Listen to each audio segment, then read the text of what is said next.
할렐루야. 오늘도 말씀으로 시작하는 여러분 사랑하고 축복합니다. 말씀 붙드시고 생명의 삶을 사시기 바랍니다. 시편 25편 1절부터 10절까지 교독하도록 하겠습니다. 여호와여, 나의 영혼이 주를 우러러 보나이다. 나의 하나님이여, 내가 주께 의지하였사오니 나를 부끄럽지 않게 하시고 나의 원수들이 나를 이겨 개가를 부르지 못하게 하소서. 주를 바라는 자들은 수치를 당하지 아니하려니와 까닭없이 속이는 자들은 수치를 당하리이다. 여호와여, 주의 도를 내게 보이시고 주의 길을 내게 가르치소서. 주의 진리로 나를 지도하시고 교훈하소서. 주는 내 구원의 하나님이시니 내가 종일 주를 기다리나이다.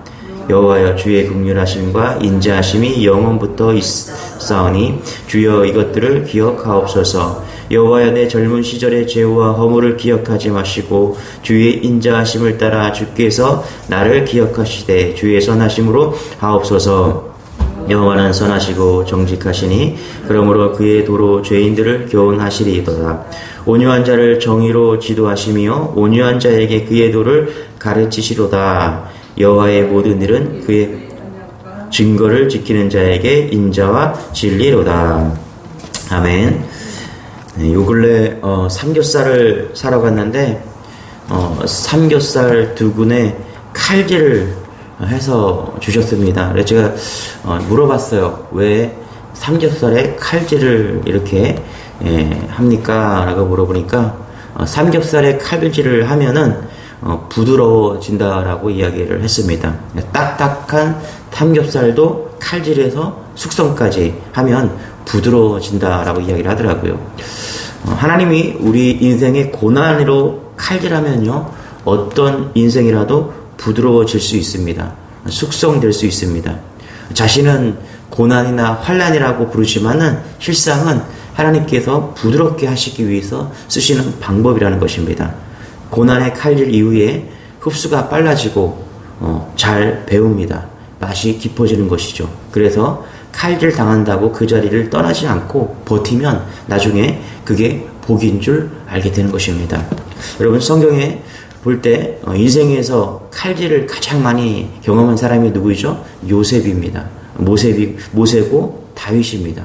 오늘 시편 25편은 다윗의 한마디로 칼질 당한 그런 다윗의 모습입니다. 엄청난 칼질입니다. 그래서 내용이 너무너무 고난 가운데 있어서 뒤죽박죽입니다. 말에 논리도 없고 했던 말을 또 하고 막 그럽니다. 그래서 이 시편이 더 친근감이 들고 또 은혜가 되는 것입니다. 그러나 여러분, 다윗의 기도를 정리해 보면요, 다윗의 귀한 믿음이 아주 그렇게 드러납니다. 칼질을 통해서 깊어지는 것이죠. 환난을 당한 성도가 살 길이 무엇인지 분명하게 드러나고 있다는 것입니다. 오늘 이 말씀을 은혜를 받기를 원하는데 1절입니다. 같이 시작. 여호와여, 나의 영혼이 주를 우러러 보나이다. 환난 중에서 칼질 당할 때 제일 먼저 해야 될 것이 뭐냐 하면 주님을 바라보는 것입니다.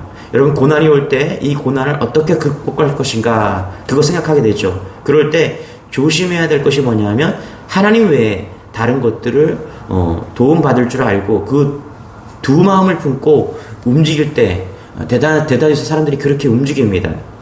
그런데 다윗은 이리저리 밀려다니지 않고 모든 마음과 뜻을 하나님을 향해서만 집중하고 있음을 분명하게 밝히고 있는 것이죠. 우러러 보나이다. 그렇죠? 우러러 보나이다. 우러러 볼 것이다. 직역되면은 우러러 볼 것이다. 그렇죠? 미래의 시제로 되어 있는데요. 이것은 주님을 바라보는 다윗의 계속적인 마음이 드러나고 있다는 것입니다. 그러니까 기분 좋으면 주님을 바라봅니다, 이런 것이 아니라, 일이 잘 풀리면 주님을 바라보는 것이 아니라, 일이 안 돼도 언제나 주님을 바라볼 것입니다. 지금 어려움을 당해도, 그리고 미래에도 계속해서 주님을 바라본다는 그런 고백이 지금 담겨 있는 것이죠. 2절 3절입니다. 같이 읽어볼게요. 시작. 나의 하나님이여, 내가 주께 의지하였사오니 나를 부끄럽지 않게 하시고 나의 원수들이 나를 이겨 개가를 부르지 못하게 하소서. 주를 바라는 자들은 수치를 당하지 아니하려니와 까닭없이 속이는 자들은 수치를 당하리이다. 어떤 사람이 수치를 당하고 어떤 자가 수치를 당하지 않느냐. 까닭없이 속이는 자들은 수치를 당하지만 주님을 바라보는 자는 수치를 당하지 않는다. 여러분, 어떤 고난이 와도 주님을 바라보면 수치를 당하지 않음을 믿는 여러분 되시길 바랍니다. 주를 바라보는 자, 여기 보니까 카와라고 하는데 기대하다, 고대하다, 바라다, 소망하다 이런 의미를 담고 있습니다. 이런 의미가 25편에 15절도 이런 말이 나오는데 같이 한번 읽고 15절 내 눈이 항상 여호와를 바라보면 내 발을 그물에서 벗어나게 하실 것이미로다. 내 눈은 언제나 주님을 바라봅니다. 그렇죠? 나의 20절에도 나의 피난처는 오직 주님뿐입니다. 21절에도 주님 나는 주님만 기다립니다. 그러니까 고난당하는 다윗이 한 게 뭐냐면 계속해서 주님을 바라보고 있다는 것입니다.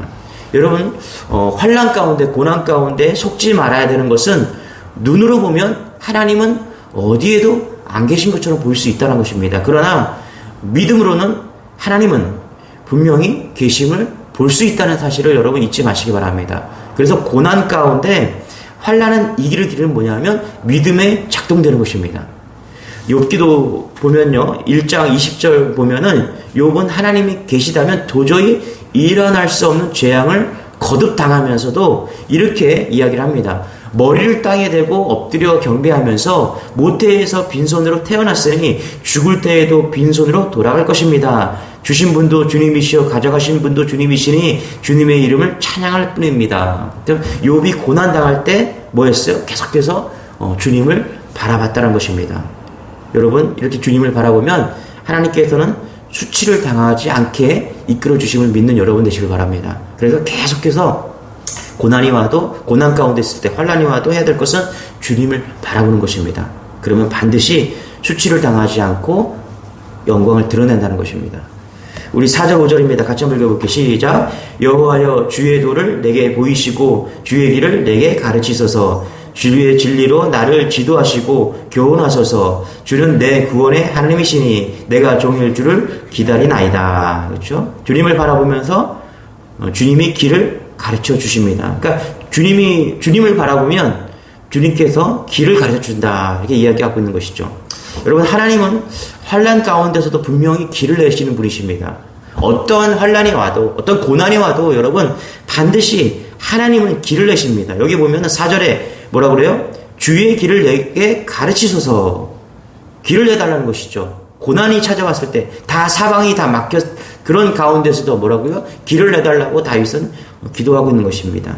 그리고 5절에 뭐래요? 주의 진리로 나를 지도하시고 교훈하소서. 주는 내 구원의 하나님이시니 내가 종일 주를 기다리나이다. 그렇죠? 주를 기다린다는 거예요. 다윗은 기다리면서 그냥 기다리는 것이 아니라 하나님께서 진리로 교훈으로 길을 내기를 기다리고 있는 것입니다. 여러분 기다리면 고난 가운데서 기다리면 하나님께서 길을 내십니다. 이것을 잊지 않는 여러분 되시길 바랍니다. 믿음이라는 것은 뭐냐 하면 어떠한 환난 가운데서도 기다리는 거예요. 뭐를 기다려요? 하나님께서 길을 내는 그 순간을 기다리는 것입니다. 바다를 가르시기도 하고요. 진리로 길을 내시기도 합니다. 그것이 무엇이든 간에 반드시 하나님은 길을 내신다는 사실을 잊지 않는 여러분 되시길 바랍니다. 그래서 다윗은요 믿음이 없는 것 같은데 엄청난 믿음인 것이죠. 어떤 길이라도 길을 내실 수 있다. 그것이 하나님이시다. 그래서 종일 주를 바라보고 있다는 것입니다. 종일 주를 기다린다는 것은요 고난 가운데 좌로나 우로나 치우치지 않고 주님을 바라본다는 고백이 있는 것입니다. 그렇죠? 완벽하게 주님만을 바라봅니다. 그것을 고백하고 있다는 것입니다. 우리 6절입니다. 같이 시작. 여호와여 주의 긍휼하심과 인자하심이 영원부터 있었사오니 주여 이것들을 기억하옵소서. 환난이 왔다고 누구나 다윗처럼 여러분 주님을 찾는 것이 아닙니다. 환난이 생기면 평소보다 더 믿음이 생기지 않습니다. 평소에 늘 주님과 동행하는 믿음이 있어야 여러분 환난 중에 주님을 찾는 믿음이 생기는 것입니다. 여러분 우리가 죽음 앞에 서면요 어떻게 될 것 같아요? 두렵고 떨립니다. 아무리 예수를 잘 믿어도 죽음 앞에 서면요 두렵고 떨립니다. 그러면 그때 무엇이 작동돼요? 우리가 평상시에 날마다 그렇죠? 주님을 얼마나 잘 찾았는가 그 믿음이 그 습관이 작동이 되는 것입니다. 오늘도 우리가 예배 드리는 이유는 우리가 환난 당하고 죽음이 우리를 엄습할 때 그때도 주님을 바라보는 훈련을 하는 것입니다. 이것이 믿음인 것이죠. 이런 질문을 하실 분이 있어요. 하나님과 그렇게 함께 하시는 사람에게 무슨 환란이 이렇게 닥칩니까? 여러분, 모르는 말씀입니다. 여러분, 이 세상은 온 우주에서 하나님과 마귀가 함께 유일하게 역사하는 곳입니다. 우리가 마음에 마귀를 맞아 들였기 때문인 것이죠. 하나님과 마귀는 상대가 안 되는 싸움이에요. 그러나 우리 인간이 아담과 하와가 마귀를 마음에 받아들였기 때문에 우리는 악한 마음을 가지고 태어납니다. 그러니까 언제든지 마귀가 역사하는 그런 마음을 가지고 태어났다는 것입니다. 그래서 우리의 삶 속에서 온갖 고통스러운 일이 벌어지고 있다는 것입니다. 그러나 하나님과 동행하는 사람은 어떤 절망 중에서도 여러분 하나님을 바라볼 수 있다는 사실을 잊지 않는 여러분 되시기 바랍니다. 주님을 경외하는 자에게 주님은 반드시 당신의 계획을 알려주시고 그리고 반드시 길을 내주시는 분이십니다. 우리 14절 한번 읽어볼게요. 그런 의미에서 같이 시작. 여호와의 친밀하심이 그를 경외하는 자들에게 있으며 그의 언약을 그들에게 보이시리로다. 그렇죠? 뭐라고요? 하나님과 친밀한 사람은 반드시 하나님께서 언약을 보여주신다라고 이야기를 하는 것입니다. 여러분, 주님은 누구와 의논하신다고 하셨습니까? 주님을 경외하는 사람들과 의논하신다라고 이야기를 합니다. 여러분, 중요한 일은요, 주로 누구와 의논합니까? 친한 사람들과 의논하는 것입니다. 여러분, 평소에 주님과 친해야 될 이유가 여기에 있다는 것입니다. 14절에 보니까 친하면은, 그쵸? 하나님께서는 그 친한 사람에게 언약을 보여주신다라고 이야기를 하고 있는 것입니다. 그래서 날마다 우리가 주님과 친밀해져야 될 이유가 여기에 있다는 것입니다. 환난 가운데 주님을 바라보는 것, 그것이 주님과 의논하는 것입니다. 문제나 환난 날이 오면요, 주님과 대면하고 대화하고 의논하십시오. 그럼 거기서 하나님께서 약속을 보여주시고 길을 보여주시고 수치를 당하지 않게 해주신다는 것입니다. 이것이 커다란 은혜입니다. 여러분, 진리입니다. 이것이요. 환난이 왔다, 길을 내주시는 분은 하나님이시다. 수치를 당하지 않게 하시는 분은 하나님이시다. 그러므로 어떤 상황이 와도 하나님과 친밀해야 된다. 그러면 언약을 보여주신다. 이런 은혜가 여러분에게 소망합니다. 우리 7절입니다. 같이 시작. 여호와여, 내 젊은 시절의 죄와 허물을 기억하지 마시고 주의 인자하심을 따라 주께서 나를 기억하시되 주의 선함으로 인하옵소서.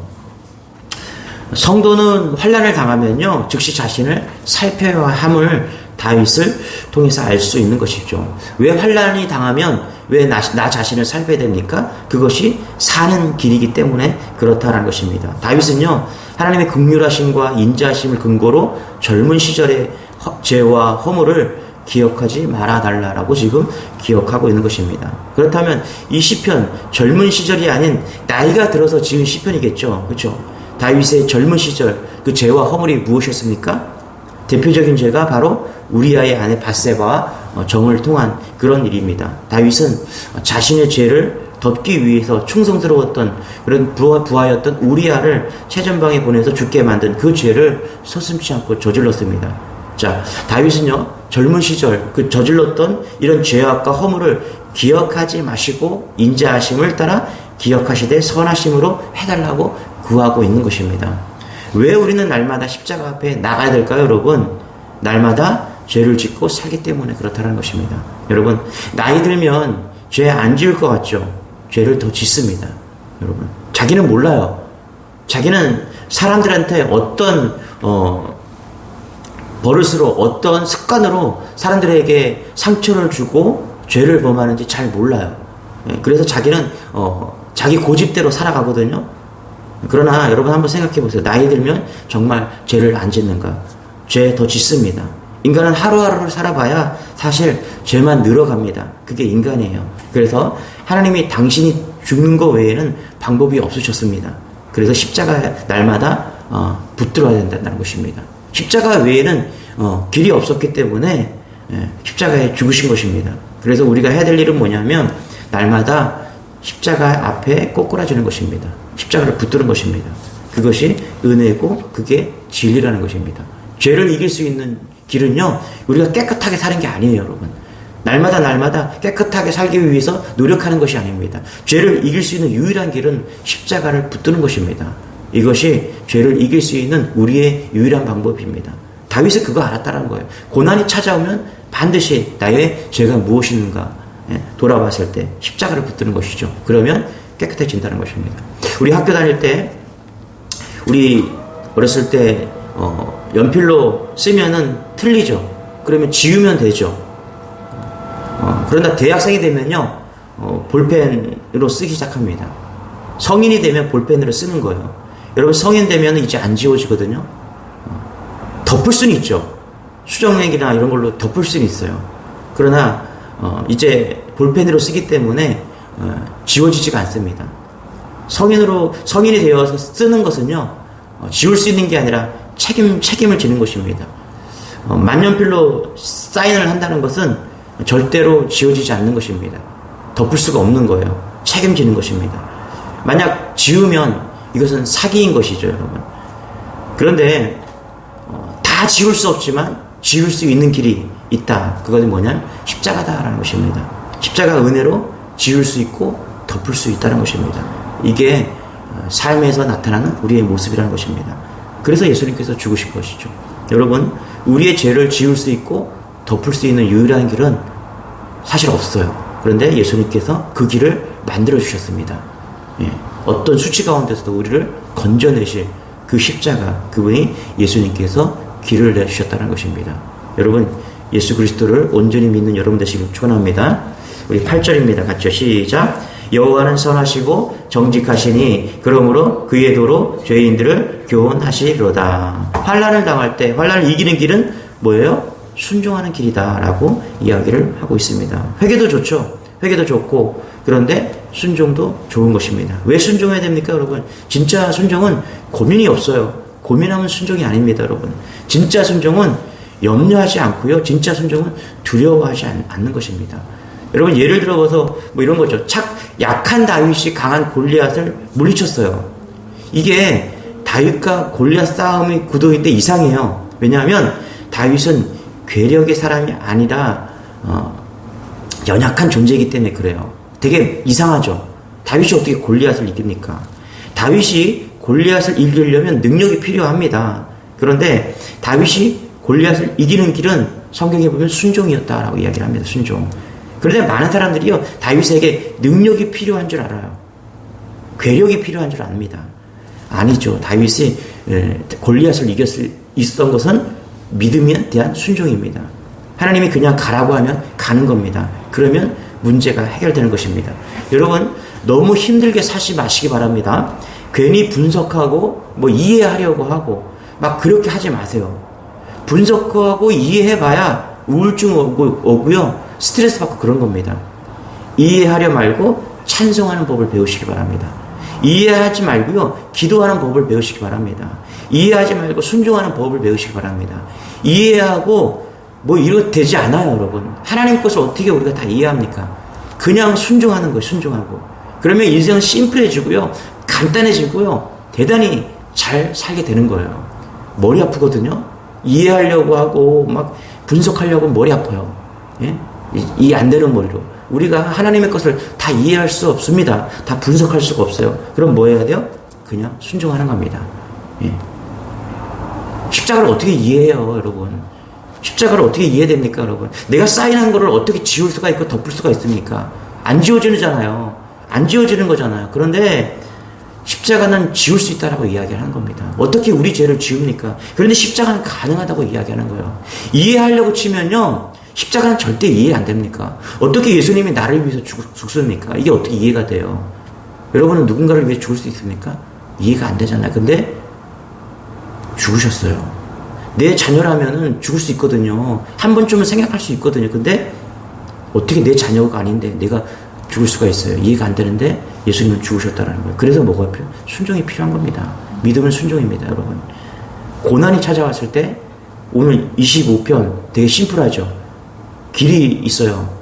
수치를 당하지 않는 길이 있을 수 있고 이길 수 있는 길을 예수님께서 지금 보여주시는 것입니다. 다윗은 그것을 드러내고 있는 것이죠. 되게 심플하지만 분명한 길을 보여주고 있다는 것입니다. 여러분, 하나님께서 오늘 우리를 칼질할 수 있거든요. 성숙시키기 위해 하신 겁니다. 숙성시키기 위해서. 그냥 버티십시오. 순종하십시오. 회개하십시오. 그러면 반드시 우리가 숙성되고 성숙되는 그런 믿음이 길을 볼 수 있는 그런 은혜가 우리에게 있을 것입니다. 그러면 재밌죠. 그렇죠? 은혜가 있는 하루죠. 그렇죠? 계획이 있는 것이죠. 답이 있는 하루죠. 어떤 고난이 와도 답이 있는 그런 하루를 사는 것입니다. 이런 믿음이 우리에게 있기를 소망합니다. 기도하겠습니다. 하나님 감사합니다. 오늘 시편 25편을 통해서 다시금 말씀을 우리에게 주심으로 놀라운 하나님의 섭리를 알게 하시니 감사합니다. 주님, 이해할 수 없고 순종할 수 없지만 오늘도 믿음으로 다윗이 그렇게 고백했던 것처럼 특별히 고난 맞는 그런 성도가 있다면 그것이 또 오늘 버티고 순종하면서 이길 수 있는 길을 여시는 예수 그리스도를 발견함으로 승리할 수 있는 우리가 모두가 될 수 있도록 은혜를 더하여 주옵소서. 하루 한 주로 시작합니다. 믿음으로 시작하게 하시고 승리하게 하여 주옵소서. 감사드리며 예수님의 이름으로 기도드리옵나이다. 아멘. 말씀 붙드시고 승리하는 여러분 되시길 바랍니다. 주여!